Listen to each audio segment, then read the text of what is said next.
Well, growing unrest in Israel tonight following the deaths of 6 hostages taken during the October 7th attack launched by Hamas.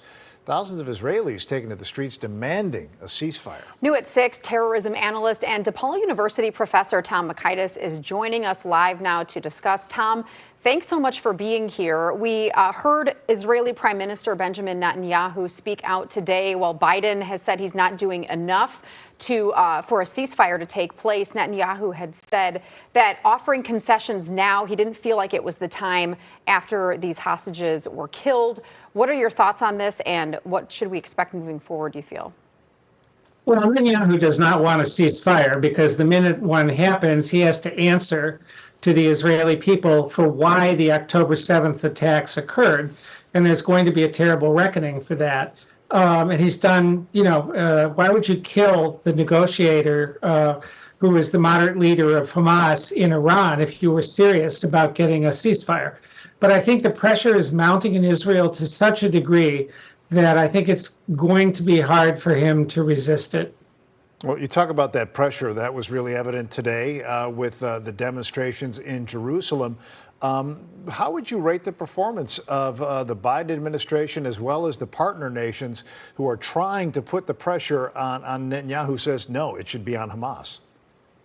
Well, the truth is, I think with good reason, we don't know all that's going on behind the scenes. And I think the Biden administration has actually gotten them to be restrained. For example, the response to Iran after the massive drone and missile attack was very limited.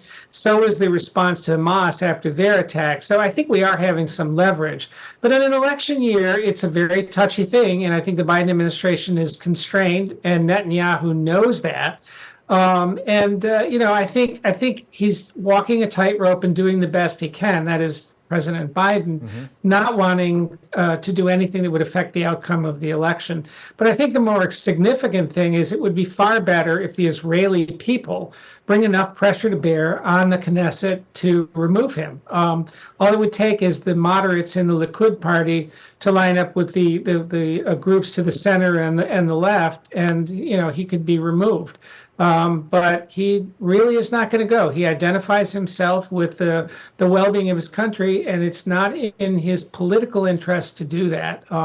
But it's interesting that the rage, everyone knows that Hamas is an evil organization, but they understand that, these people were alive 48 hours ago, and he could have saved their lives with an agreement. And I was afraid of this, and we'll get more of it if there isn't a ceasefire. So Hirsch Goldberg Poland, whose parents are from the Chicago area, were among those 6 hostages. Specifically, how do you think this affects the negotiations moving forward? I think it's going to put increased pressure on Netanyahu to reach some kind of a deal. I was truly moved by one of the parents of one of the victims in Israel saying, having the composure to say it would be a devil's bargain because Hamas is the devil, but it's the best alternative we could offer is to get these people out alive. And the only way to do it, there's only about 70 left. There are about 30 they're pretty sure dead. And if he continues along this path, I'm afraid they're going to get nothing but more bodies, and that's in nobody's interest.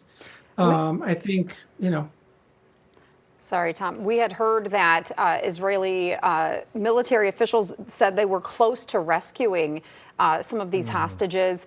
Is that a reality? Is that something you think that physically can be done? I know many of them are still in these underground tunnels.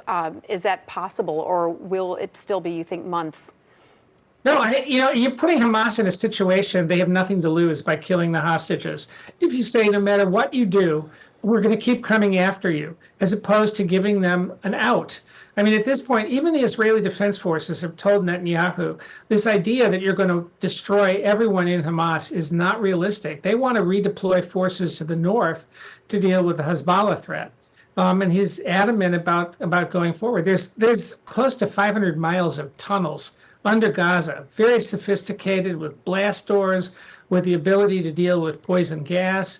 And because the hostages are there, the Israelis have to go almost yard by yard to clear them out. And, we can see a repeat, and I think we will, of what happened with these 6 people, is that as the Israelis close in, what's to stop Hamas from simply killing them, which is what they did.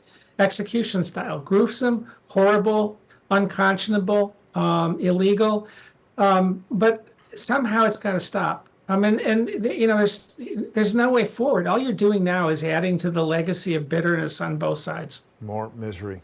Well, Tom, we'll see where this all ends, hopefully sooner than later. Tom Mockaitis at DePaul University. Always appreciate your insight. Thanks so much. Happy to do it. Have a nice evening. You too.